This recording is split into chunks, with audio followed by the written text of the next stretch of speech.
1955 में बाबा साहब जब बर्मा में गए थे, म्यांमार में, तो वहां पर बुद्धिस्ट संगीति लगी थी। 1954 और 1955 में छठी संगीति लगी थी बर्मा में। तो उस बर्मा की संगीति में बाबा साहब एक बुद्ध धम्म के प्रतिनिधि के तौर पर भारत से वहां पर शरीक हुए थे। बाबा साहब ने वहां पर संबोधन भी किया था उस संगीति को, और बाबा साहब ने एक 25 प्रोग्राम भी बताया था। तो उस संगीति में उन्होंने ये भी बताया था कि अब हम लोग अभी अगले साल बुद्ध धम्म की दीक्षा लेने वाले हैं।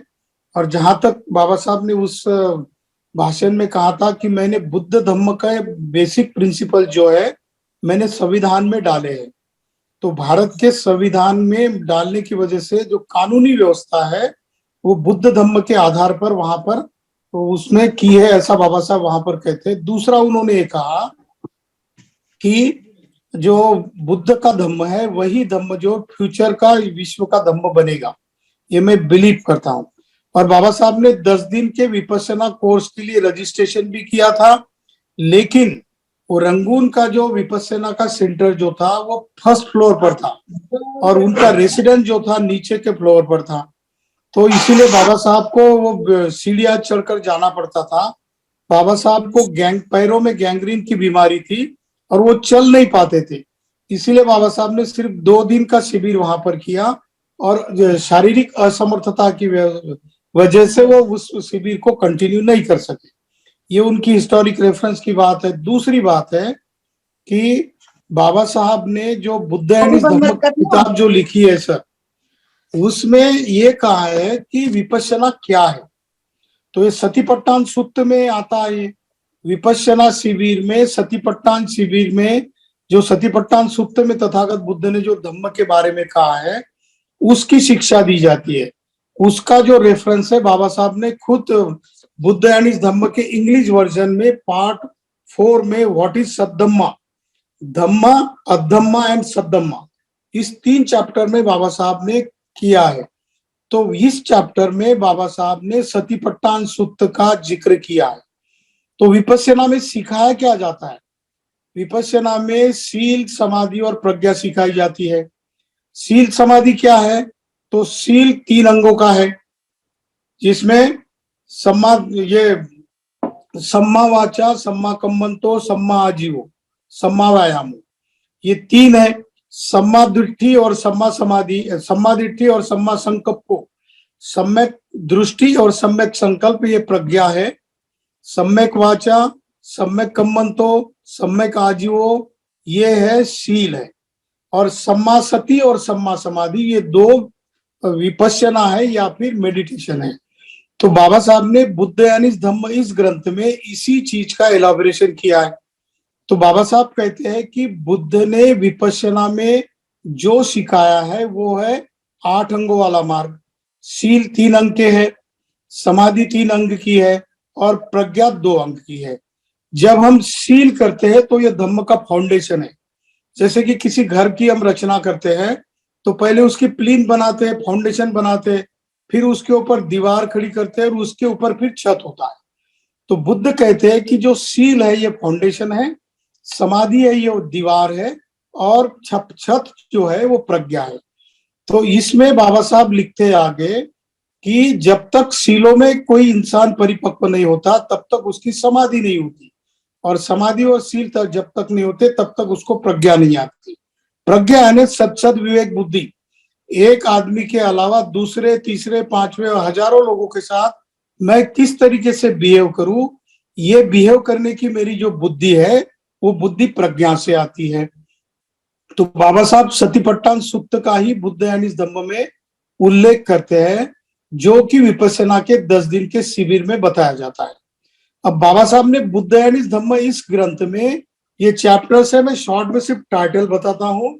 वो कहते हैं कि to cleanse the mind is impurities, मतलब हमारा जो मलिन मन है उसको साफ करना, उसका प्रैक्टिकल ज्ञान है विपश्यना में सिखाया जाता है।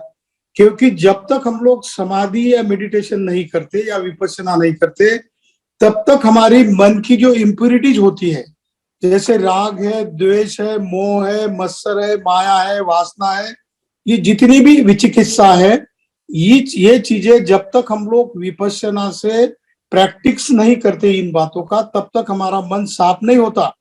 और तथागत बुद्ध की एक गाथा है, बुद्ध कहते हैं कि नतावता धम्मधरो यावता बहुभासति, योच अपम्पि सुतवानं धम्मं काये न पश्यति।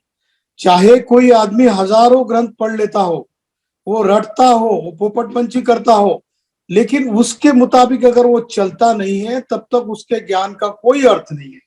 और विपश्यना विधि जो है वो 3 प्रकार की है। एक तो माइंडफुलनेस मेडिटेशन है, उसमें जिसको आनापाना कहा जाता है, या फिर मन की एकाग्रता का ध्यान सिखाया जाता है।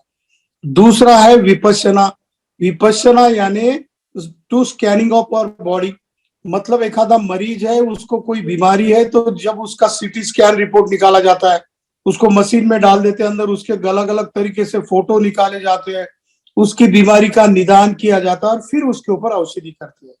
तो विपश्यना ऐसी ही विधि है कि हमारे बीच में राग द्वेष मोह मत्सर माया जितनी भी बुराइयां हैं, इसका ऑपरेशन होता है। ये ऑपरेशन होने के बाद हमको निदान पता चलता है कि मेरे बीच में कितना गुस्सा है, मेरे बीच में कितना द्वेष है, मैं कितना लोगों के साथ बुरा बर्ताव करता हूँ, बुरा वचन बोलता हूँ, और मैं शरीर से उसके साथ बुरी एक्शन करता हूँ। तो इसका ऑपरेशन करने की विधि विपश्यना है। और तीसरा है मेत्ता भावना। मेत्ता भावना यानी मैत्री भावना। बाबा साहब ने जो बुद्धायनिक धम्म ग्रंथ लिखा, उसमें सतीपट्टान सूत्र का आधार लिया है मैत्री के इसमें। वही बात बाबा साहब कॉन्स्टिट्यूशन लिखते वक्त भी बोलते हैं कि स्वतंत्रता, समानता और बंधुता, ये 3 बातें हैं। बंधुता तभी आती है जब हम मैत्री का आचरण करते हैं किसी और के साथ। तो ये सारी चारों पांचों चीजें विपश्यना विधि में बताई जाती है, जो कि ये केवल बुद्ध का ज्ञान नहीं है, ये निसर्ग का नियम है। अगर आप किसी भी आदमी के साथ अगर मैत्री से बिहेव नहीं करोगे तो आप उसके साथ दुश्मनी होगी। तो मैत्री तो निसर्ग का गुण है, करुणा निसर्ग का गुण है, शील का पालन करना निसर्ग का गुण है जी। इसका पालन अगर हम करेंगे तो हम अच्छे इंसान बन जाएंगे। लेकिन इसका सिर्फ पाठ नहीं करना, इसका आचरण करना है, शरीर से, मन से, वाचा से, काया मन और इससे, और रागच्च दोषच्च मोहच्च पान, इससे फिर हमारी सारी बुराइयां निकल जाती है। ऐसा बाबा साहब ने चैप्टर 5 में कहा है, व्हाट इज सद्धम्मा। उसमें वो कहते हैं अधम्म, सद्धम्म और धम्म, ये 3 इसमें कहा है। इसमें बाबा साहब ने विपश्यना का समर्थन किया है बुद्धायनिक धम्म इस किताब में।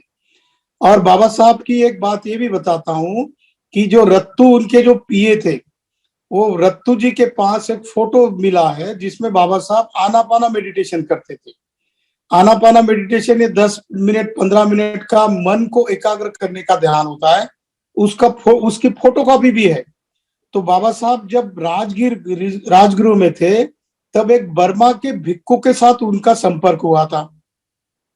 तो उन्होंने विपश्यना के बारे में, आनापाना मेडिटेशन के बारे में और मेत्ता मेडिटेशन के बारे में भी डिस्कशन किया था।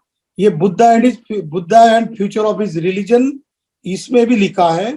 और द वर्ल्ड डेमोक्रेसी में बुद्धिज्म का क्या स्थान है, इस वॉइस ऑफ अमेरिका के बाबा साहब के व्याख्यान में भी इसका उल्लेख है। तो इसका मतलब है कि बाबा साहब ने 10 दिन का शिविर नहीं किया, लेकिन विपश्यना को डिनाई नहीं किया। बाबा साहब ने आनापाना मेडिटेशन, जो कॉन्सेंट्रेशन मेडिटेशन है, एकाग्रता का ध्यान है, इसको डिनाई नहीं किया। अगर ऐसा करते तो बुद्धायनिक धम्म में ये लिखते नहीं थे सतीपट्टान सूत्र के बारे में।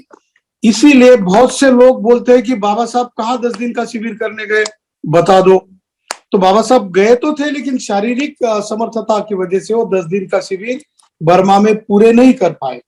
लेकिन बाबा साहब ने बुद्ध का धम्म स्वीकार किया, इसका मतलब आर्य अष्टांगिक मार्ग स्वीकार किया। और आर्य अष्टांगिक मार्ग में शील, समाधि और प्रज्ञा, यही विपश्यना के शिविर में सिखाई जाती है। इसीलिए बाबा साहब का विपश्यना को समर्थन है।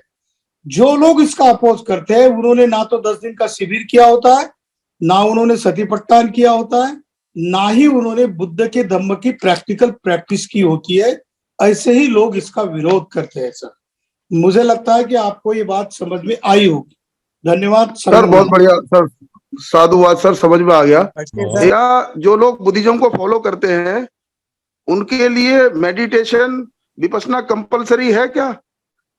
सर मैं एक आपको क्वेश्चन है। बताना चाहता हूँ कि क्या आप सील को मानते हो? पंचशील को मानते हैं सर, मानते 8 हो ना? अष्टांगिक मार्ग को मानते हैं, हाँ, 4 आर्य सील सत्य को को मानते मानते हैं, हो, प्रज्ञा को मानते त्रिशूल हो, को बुद्ध मानते ने हैं। कहा है। सील, समाधि और प्रज्ञा बुद्ध धम्म का प्रैक्टिकल एस्पेक्ट है। अगर आप सर्टिफिकेट बताते हो कि मैं बुद्धिस्ट हूँ, लेकिन आप सील, समाधि और प्रज्ञा का प्रैक्टिस नहीं करते, तो आप बुद्धिस्ट नहीं हो। क्योंकि बिल्कुल सही जैसा है। कि मैंने कहा जी, कि जी। बुद्ध कहते हैं बिल्कुल सही, कि यही बिल्कुल सही पक्षी है। को ओपन आई को सर बोलने 75 वेदी दीजिए, तब बोलने दीजिए डॉक्टर साहब। जब तक आप प्रैक्टिस नहीं करोगे, धम्म को समझ नहीं लोगे, तब तक आप बुद्धिस्ट नहीं हो सकते। सर्टिफिकेट मात्र बताने से कोई बुद्ध नहीं, बुद्ध के धम्म का पाइक नहीं होता। उसको आचरण करना पड़ता है। जो पंचशील का पालन करता हो, अष्टशील, दशशील, 10 पारामिता, प्रतीत समुत्पाद, 4 आर्य सत्य, अनिच्छा, जी। अनत्ता और दुखा, और ये इसका जो पालन करता है वो सही मायने में बुद्धिस्ट है। वरना सर्टिफिकेट वाले बुद्धिस्ट होने की वजह से पिछले 70 साल में हम जहां के वहीं हैं। बाबा साहब कहते हैं कि जिस दिन आप तथागत बुद्ध के धम्म का आचरण करोगे, तभी ये विश्व को आप धम्म राज्य बनाओगे। 70 साल से हम लोग नहीं कर रहे, इसीलिए हम लोग ना तो सत्ता में आए, ना बुद्ध का धम्म हमने प्रचारित और प्रसारित किया। जी सर। साधु।